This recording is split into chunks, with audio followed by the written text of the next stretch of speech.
10th standard students next important sum, prove that secant theta by sin theta minus sin theta by cos theta is equal to cot theta. Proof பண்ணலாம். First left hand side எடுத்துடுங்க. Sin theta by cos theta. என்ன செய்யுங்க? Secant is nothing but 1 by cos. கீழே அந்த sin theta அப்படியே இருக்கட்டும். And sin theta by cos theta. இப்போ என்ன நடக்கும்?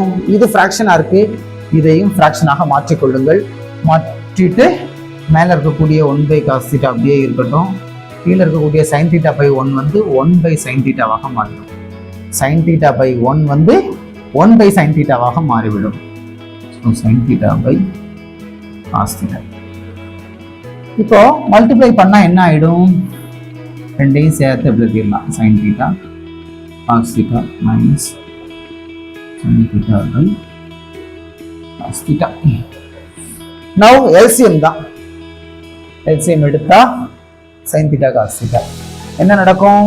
இட்டோ சேமா இருக்கிறனால நியூமரேட்டர் இருக்கக்கூடிய 1 அப்படியே போட்டுடலாம். தென் cos theta மிஸ்ஸிங் sin thetaங்கிறனால அந்த sin theta வச்சு மேற்கொண்டு sin theta மல்டிப்ளை பண்ணா sin ஸ்கொயர் theta.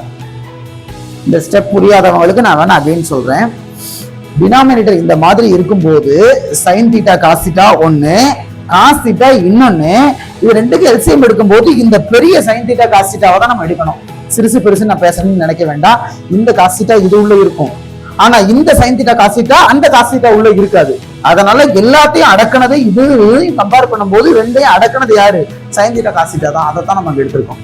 மேல இங்க 1 நான் எப்படி போட்டேன் அப்படின்னா, இந்த sin thetaவையும் இந்த sin theta cos thetaவும் கம்பேர் பண்ணும்போது ரெண்டும் சேமா இருக்கிறதுனால மேல இருக்கக்கூடிய 1 அப்படியே நம்ம மேல போட்டுடலாம். ரெண்டாவது, இங்க cos theta இருக்கு, இந்த sin theta cos theta இருக்கு, இல்லாதது sin theta தான். அந்த இல்லாத sin thetaவை மேல இருக்கக்கூடிய sin thetaவால மல்டிப்ளை பண்ணோம். So sin into sin, sin square theta. 1 minus sin square thetaவை நம்ம என்னன்னு போட்டலாம்? cos square thetaன்னு போட்டுடலாம். எப்படி யாருக்காவது தெரியுமா? நிறைய இடமா சொல்லியிருக்கிறோம். என்ன அப்படின்னா, நம்மகிட்ட ஒரு முக்கியமான ரிசல்ட் ஒன்று இருக்கு. sin square theta cos square theta is equal to 1ங்கிற ஒரு ரிசல்ட் இருக்கு. இந்த ரிசல்ட்ல இருந்து இந்த sin square அங்கே கொண்டு போங்க. So cos square theta is equal to 1 minus sin square theta. 1 minus cos square thetaக்கு போல 1 minus sin square thetaக்கு போல என்ன போடலாம்? cos square theta போடலாம். அதை தான் நாங்கள் போட்டிருக்கேன். இது ரஃப் ஒர்க்கு புரிஞ்சுக்கிறது. இப்போ பாருங்க, கீழே ஒரு காசு, மேலே 2 காசுல ஒரு காசு போச்சுன்னா cos theta by sin theta. cos theta by sin theta is equal to cot theta. That is our required right hand side. So left hand side நம்ம என்ன கொண்டு வந்தாச்சு? right hand side கொண்டு வந்தாச்சு.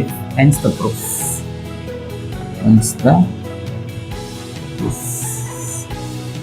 Sum is over. See you in the next lesson. Thank you.